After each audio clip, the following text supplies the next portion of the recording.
दोस्तों नमस्कार। मैं श्यामनाथ यादव अम्बेडकरवादी। चुनाव के पहले से ईवीएम को हटाने के लिए जनता से लेकर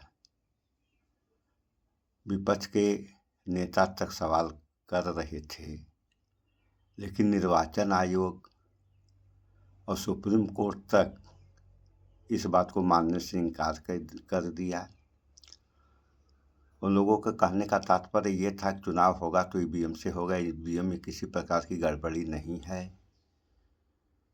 सो आप लोग थोड़ा सा ये समाचार देख लें, उसके बाद फिर आगे बात हो।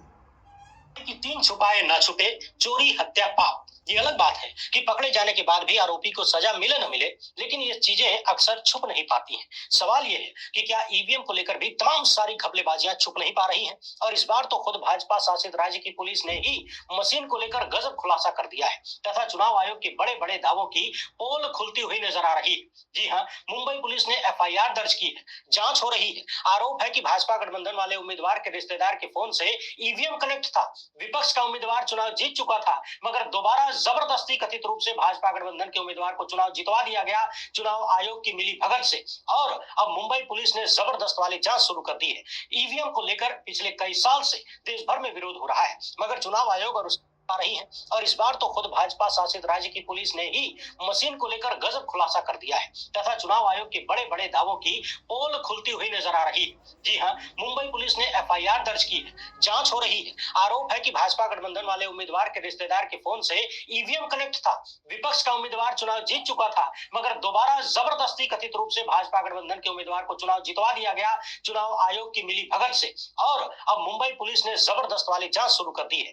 ईवीएम को लेकर पिछले कई साल से देश भर में विरोध हो रहा है, मगर चुनाव आयोग और उसके मुखिया राजीव कुमार शेरोशायरी करके काम चला रहे हैं। और अब तो दुनिया के जाने माने टेक्नोलॉजी विशेषज्ञ एलन मस्क ने भी सरेआम ऐलान कर दिया है कि वोटिंग मशीनों को खत्म कर देना चाहिए, इसे हैक किया जा सकता है।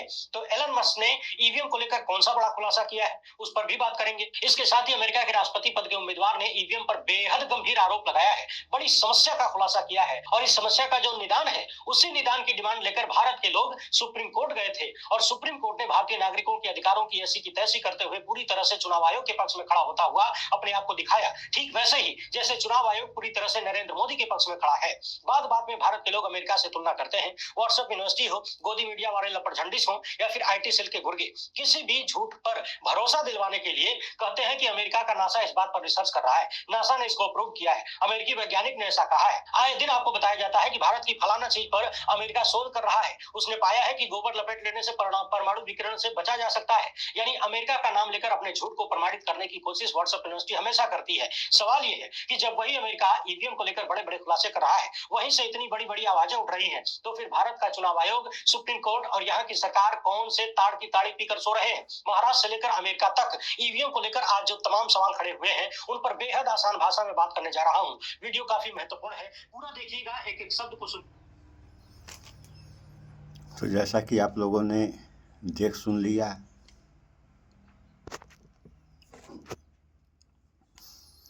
ये हाल है। तुलना देते हैं अमेरिका का, और शायद ये लोग भूल जाते हैं कि नासा दुनिया में सबसे बड़ी रिसर्च संस्था है। ये अभी और जो है कोई भाजपा के ही नेता हैं, इनका ये कहना और है कि वहाँ की यानी अमेरिका की ईवीएम में गड़बड़ी आ सकती है, लेकिन भारत के ईवीएम में गड़बड़ी नहीं आ सकती है।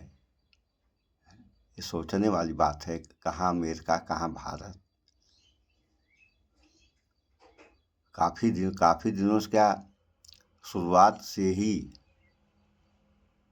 यह बात अलग है कि किसी ज़माने में भारत विश्वगुरु था, लेकिन उसके बाद से अमेरिका नंबर 1 पर जब से है, और आज तक अमेरिका ही नंबर 1 पर है। तो झूठ के सहारे अगर देश को चलाया जाएगा तो इसका परिणाम क्या होगा, ये आप सारे लोग जानते हैं। इस पे विचार करें। तो इस वीडियो में इतना ही। स्वच्छता अपनाएं, शुद्ध खाएं, स्वस्थ रहें। शिक्षित बने। जय विज्ञान, जय संविधान। नमस्कार।